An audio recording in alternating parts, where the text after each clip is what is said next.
नमस्कार दोस्तों, स्वागत है आपका अपने YouTube चैनल में। दोस्तों, आज हम पढ़ने वाले हैं इंग्लिश ग्रामर के बहुत ही इम्पॉर्टेंट टॉपिक वर्ब के बारे में। दोस्तों, ये जो वर्ब है ये पार्ट्स ऑफ स्पीच का बहुत ही इम्पॉर्टेंट टॉपिक है।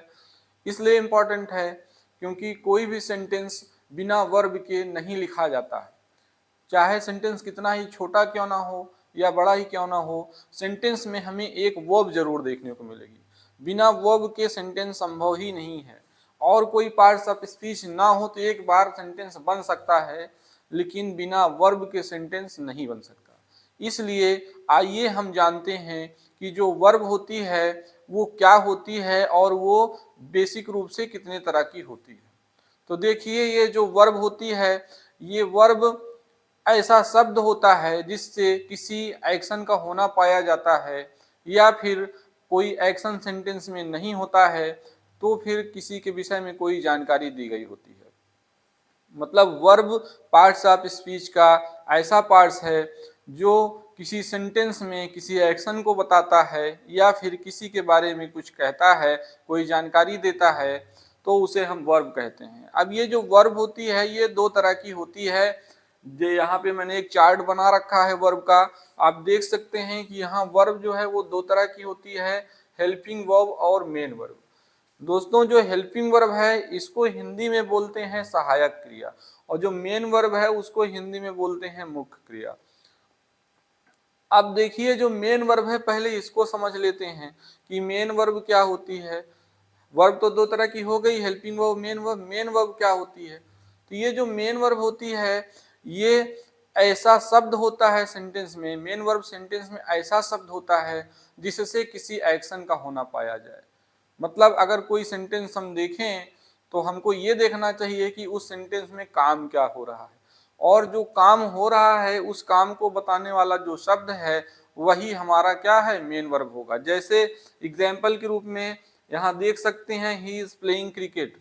इस सेंटेंस में काम क्या हो रहा है, काम प्लेइंग यानी खेलने का हो रहा है। और ये बात हमको पता किस शब्द से चल रही है, तो ये बात हमको पता चल रहा है प्लेइंग शब्द से। तो प्लेइंग यहाँ पे क्या है, प्लेइंग एक मेन वर्ब है। इसी तरह Ram was singing a song, यहाँ काम गाने का हो रहा है, और ये बात पता किस शब्द से चली, तो सिंगिंग से चली। तो सिंगिंग भी हमारा ये क्या है, मेन वर्ब है। तो कहने का मतलब मेन वर्ब सेंटेंस में ऐसा शब्द होता है जिससे किसी एक्शन का होना पाया जाता है, जो किसी एक्शन को दर्शाता है सेंटेंस में, उसको मेन वर्ब कहते हैं। एग्जाम्पल में आप देख सकते हैं यहाँ प्लेइंग और सिंगिंग एक मेन वर्ब है जिससे हमको खेलने और गाने का पता चल रहा है। इसके बाद वर्ब में हेल्पिंग वर्ब क्या होती है, तो हेल्पिंग वर्ब को हिंदी में हम सहायक क्रिया कहते हैं, और इसे ऑक्सिलरी वर्ब भी कहा जाता है। सहायक क्रिया कहते हैं तो सहायक क्रिया नाम से ही आप समझ गए होंगे, सहायक मतलब जो किसी की सहायता करती हो। लेकिन यहाँ सहायक कौन, सहायक क्रिया यानी हेल्पिंग वर्ब, तो ये किसकी हेल्प करेंगी, तो ये हेल्प करती हैं मेन वर्ब की। तो हेल्पिंग वर्ब ऐसी वर्ब होती हैं जो किसी सेंटेंस में मेन वर्ब की हेल्प करने के लिए आती हैं। जैसे यहाँ आप देख सकते हैं, ही इज प्लेइंग क्रिकेट, यहाँ पे ये मेन वर्ब है और इसकी हेल्प करने के लिए कौन आया है, इज आया हुआ है। तो इज जो है यहाँ पे ये किस तरह की वर्ब हो जाएगी, हेल्पिंग वर्ब हो जाएगी। राम वॉज सिंगिंग सॉन्ग में सिंगिंग मेन वर्ब है और इसकी हेल्प करने के लिए कौन सी वर्ब आई हुई है, वॉज। तो वॉज यहाँ पे क्या है, एक हेल्पिंग वर्ब है। तो हेल्पिंग वर्ब के लिए जरूरी चीज ये है कि हेल्पिंग वर्ब को हम हेल्पिंग वर्ब तभी कहेंगे जब ये किसी मेन वर्ब के साथ में आए। अगर ये सेंटेंस में हेल्पिंग वर्ब जो इधर आप देख रहे हैं, is, am, are, was, were, has, have, had, do, does, did, अगर ये बिना मेन वर्ब के सेंटेंस में आए तो इन्हें हेल्पिंग वर्ब नहीं कहेंगे। इनकी शर्त ही है कि इन्हें हेल्पिंग वर्ब तभी कहेंगे जब ये हेल्प करने के लिए आए। किसकी हेल्प करने के लिए आए, मेन वर्ब की हेल्प करने के लिए आए। तो इस तरह से हम देख सकते हैं कि वर्ब बेसिक रूप में दो तरह की होती है, helping verb, main verb. Main verb में ऐसी वर्ब्स आती हैं जिससे किसी एक्शन का होना पाया जाए।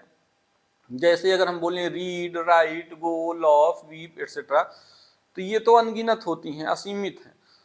तो देखिए, रीड का मतलब पढ़ना, पढ़ने से भी एक्शन का पता चलता है, काम पढ़ने का होता है जब सेंटेंस में से यूज कर दिया जाता है। तो जैसे he is reading a book, यहाँ काम जो हो रहा है वो पढ़ने का हो रहा है। किस शब्द से पता चला? रीडिंग से। तो रीडिंग क्या हो गया? मेन वर्ब हो गया। जैसे राम इज राइटिंग लेटर, काम लिखने का हो रहा है, किस शब्द से पता चला? राइटिंग से। तो राइटिंग क्या हो जाएगा? वहाँ मेन वर्ब हो जाएगा। इसी तरह लाफ है, वीप है। अब ये जो वर्ब हैं ये तो अपने मूल रूप में यहाँ लिखी हुई हैं, जब इनको हम टेंस में यूज करते हैं तो ये टेंस के अकॉर्डिंग बदलती रहती हैं। अब इसके बाद है ये यहाँ पे हेल्पिंग वर्ब। तो हेल्पिंग वर्ब जो यहाँ पे है ये एक प्राइमरी हेल्पिंग वर्ब है, और प्राइमरी हेल्पिंग वर्ब में आता है is, am, are, was, were, has, have, had and do, does, did. ये प्राइमरी हेल्पिंग वर्ब होती हैं। और मॉडल हेल्पिंग वर्ब जो यहाँ लिखा हुआ है इसमें कौन कौन सी वर्ब आती हैं?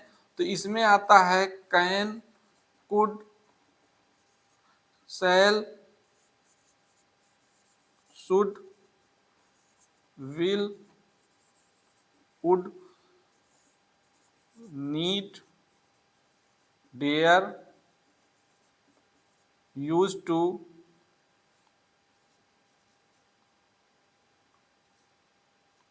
ought to, may, might, must। तो इसमें 1 2 3 4 5 6 7 8 9 10 11 12 13 कुल ये जो 13 दिख रही हैं नंबर में, ये मॉडल हेल्पिंग वर्ब है। इन्हें हम मॉडल हेल्पिंग वर्ब कहते हैं। अब इसमें से नीड और डेयर और यूज टू, इनको हमको अलग से पढ़ना होगा। इनको हम सेमी मॉडल या मार्जिनल मॉडल वर्ब्स कह सकते हैं। इनको मार्जिनल मॉडल वर्ब्स इसलिए कहा जाएगा क्योंकि ये सेंटेंस में दो तरीके से काम करती हैं। जब ये हेल्पिंग वर्ब का काम करती हैं तब इसे मॉडल हेल्पिंग वर्ब बोला जाता है। लेकिन जब ये हेल्पिंग वर्ब की तरह नहीं आती हैं, सेंटेंस में और किसी तरीके से यूज होती हैं, तब इन्हें फिर कुछ और नाम से बोला जाता है, मतलब इन्हें सेमी मॉडल कहा जाता है। अभी यहाँ हमको केवल बेसिक देखना था, तो बेसिक में बस इतना ही है कि वर्ब दो तरह की होती है, हेल्पिंग वर्ब, मेन वर्ब। और हेल्पिंग वर्ब भी दो तरह की होती है, primary helping verb, model helping verb. Primary helping verb में ये सारी वर्ब्स हैं और मॉडल हेल्पिंग वर्ब में ये सारी वर्ब्स हैं। अब इनको हमको चाहिए ये कि बेसिक में समझने के बाद इनको हमको डिटेल में पढ़ना चाहिए। डिटेल में पढ़ने का मतलब है कि जैसे प्राइमरी हेल्पिंग वर्ब है तो इसका यूज हम कैसे करते हैं, क्या केवल इनका यूज हेल्पिंग वर्ब के रूप में ही होता है या फिर किसी और तरीके से होता है, और अगर किसी और तरीके से होता है तब क्या इसको हम हेल्पिंग वर्ब बोलते हैं या फिर और किसी नाम से जानते हैं। और इसी तरह इधर मॉडल हेल्पिंग वर्ब है, इसको भी हमको डिटेल में पढ़ना चाहिए। ये सब बहुत काम की चीजें हैं हमारे लिए। तो वर्ब के बारे में बस इतना ही इस वीडियो में, और इसमें आगे डिटेल में पढ़ने के लिए फिर हम नेक्स्ट वीडियो में पढ़ेंगे इसको। तो आज की वीडियो यहीं तक। Okay, thanks for watching this video. Have a nice day.